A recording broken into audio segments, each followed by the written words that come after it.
This session on human behavior and large controlled public events. Our first speaker is Maria Pretorius. Maria is a PhD student with the Fire Safety Engineering Group at the University of Greenwich. Her research topic is modeling of large-scale crowd behavior in external environments. Good afternoon, ladies and gentlemen. I'd also just like to acknowledge my co-authors, Dr. Steve Gwynn and Professor Ed Galea. I'm just waiting for my slides to come up.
The onset of crush conditions in a finite model where the population density that can be simulated is constrained, for example, to 4 people per square meter. And then also the subsequent modeling of that real-life incident using the building exodus model. Crowds are a regular occurrence and they happen for a variety of reasons, such as sporting and entertainment events, festivals and demonstrations. And those crowds are made up of a range of different individuals who will exhibit different behaviors. It's therefore important to design for the presence of crowds when we consider the structural and procedural planning. To quote Jonathan Syme, crowd disasters are fortunately low in frequency but high in psychological, social and political impact. And a very good example of that is the Hillsborough Stadium disaster that happened in 1989, where there were 96 fatalities. A more recent example is the 2010 Daysburg Love Parade Festival, where there were 21 fatalities. Now, several factors were present in these large-scale crowd disasters. Forces that occurred during these disasters can reach 1,000 forces of 1,000 pounds can occur, and this was seen by looking at the bent steel railings during some of these disasters. In a crowd, the front-to-back communication is typically limited, or there's no front-to-back communication. So individuals who are at the back of the crowd in lighter densities tend to lean or push against the people in front of the crowd and then putting them under great pressure. Several pieces of empirical work has shown that at approximately 4 persons per square meter, an individual's movement and speed is subject to the surrounding population.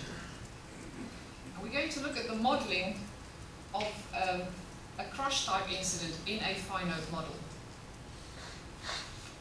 I've used building exodus for this work.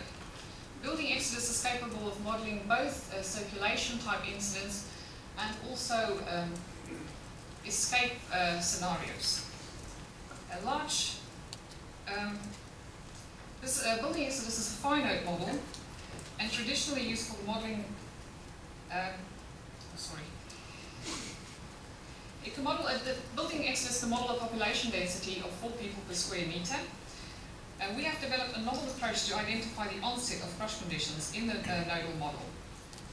Building exodus can model people of around 4 people per square meter.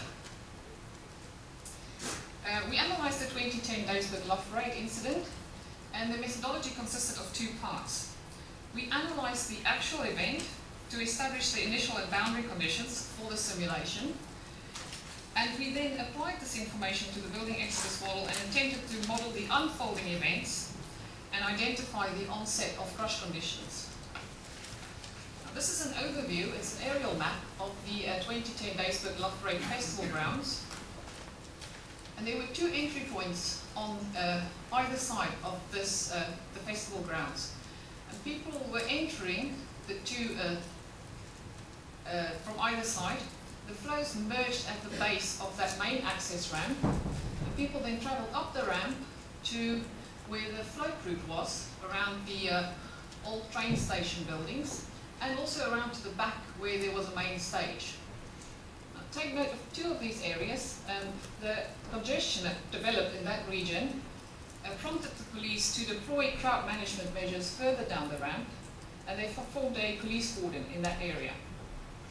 We'll be taking a closer look at this section here in the next slide. So the two entry points on either side of this festival grounds. The flows merged at the base of this ramp. People travelled up that ramp to where the main float, the route was in the main stage. Now the congestion that developed in that section caused the police some concern, and they decided to deploy several police cordons. So they formed a cordon in both the at both entry points in the underpasses, and the third cordon on the main ramp to throttle the flow back that was going into that section. High population densities then developed in this region, and that eventually resulted in a crowd crush. This section is also the section that was modelled. The organisers released some of the CCTV footage that was recorded on the day of the event. We selected footage from 3 of the CCTV cameras. Camera 13 was at the base of the main access ramp, and it recorded events on the main ramp and where the flow merged. Camera 14 was in the western underpass, facing east, and camera 16 was in the eastern underpass, also facing east. The reason we selected these cameras is because anyone who entered or left the site had to travel past one of these points. We selected camera 13 because it recorded the area where the crush eventually occurred. And we used the footage from these cameras to record the inflow and outflow for the duration of the simulation. This is an example from one of those views. It's camera 14 in the western tunnel. And we used CCTV footage such as this to count the number of people that were entering or leaving the site. We used those derived data sets then to establish the initial and boundary conditions for the simulation. This is a schematic of the key events that was represented in the simulation. We have the location and the time that each police cordon formed, the duration that it remained in place, and then the time it dissolved. And we, together with these key events, we applied the flow rates and patterns that we have recorded during the data collection. We have the flow rates that was collected from the footage, and a minute-by-minute flow estimate of the flow rates into and out of the site. The building exodus model was configured to reflect these flow rates, and this table is a summary of the flow rates at certain key points in time.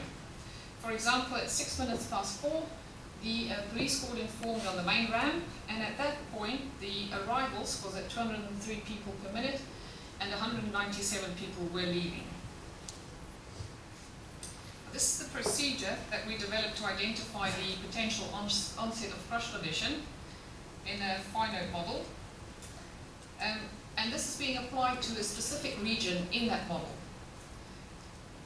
Using information from several pieces of empirical work as prerequisites, we set up a set of precursors to identify or to suggest that hazardous conditions may be developing in a crowd scenario. The first precursor is where we have an elevator density that's achieved with, in a finite model, in this case 4 people per meter squared.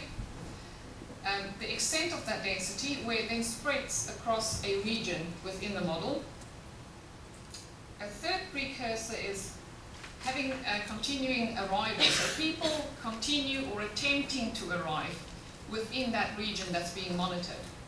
And tied in with that, we have insufficient departures from that region. So the population density is not being reduced, and our net flow equals 0.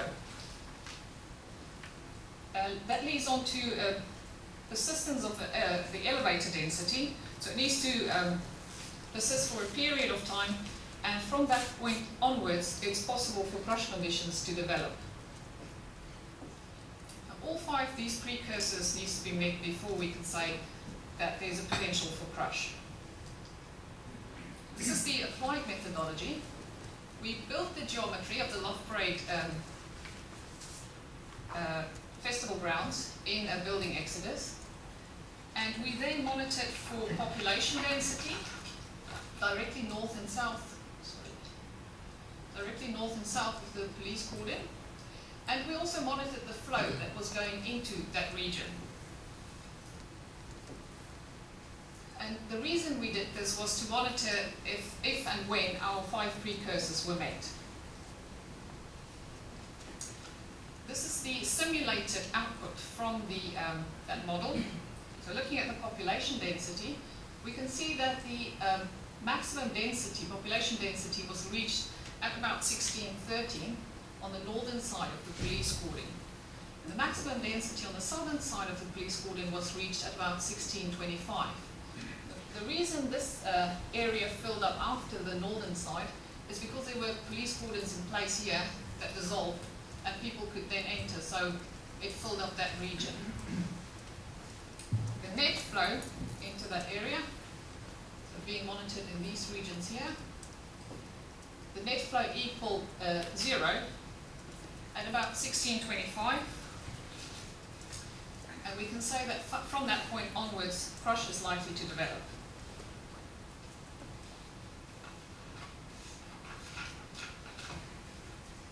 We did a 2-stage verification of the results that were produced, and we compared the simulated crowd conditions to the simulated flow rates that were produced. So these are video clips from the VR Exodus output. It's the simulated crowd conditions, and we can see that when the net flow reaches 0, the population density is not being reduced in that area.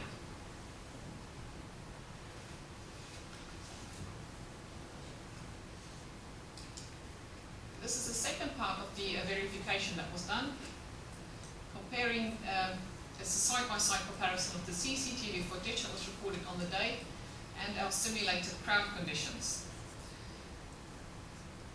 And we created a timeline. This is just an example from that timeline that compared these two at key points in time.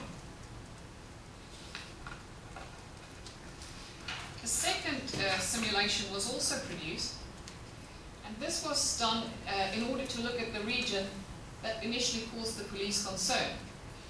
We applied the exact same methodology to that area, the same initial conditions, but we excluded any crowd management measures. So we didn't have the police cordons blocking off the flow into that region.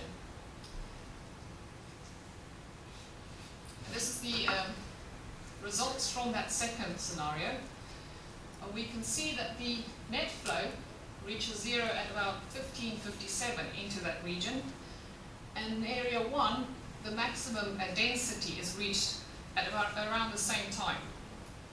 And this then persists for a period of time, so the 5 precursors for crush that may develop is then reached again.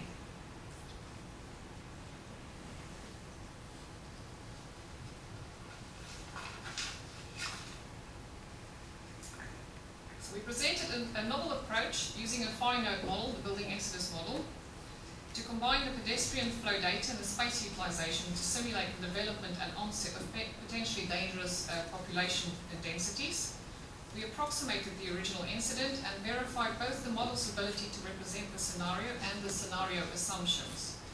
The model was broadly able to capture key crowd features and suggest causal factors. The visual comparison of conditions bore resemblance to the events that took place in the actual incident. The configured model correctly demonstrated that visitors experienced severe congestion in the main ramp area consistent with the onset of crowd crush conditions. And we saw in that second simulation that if the police had not taken action, then there's a possibility that crowd crush conditions may have developed in that area much sooner.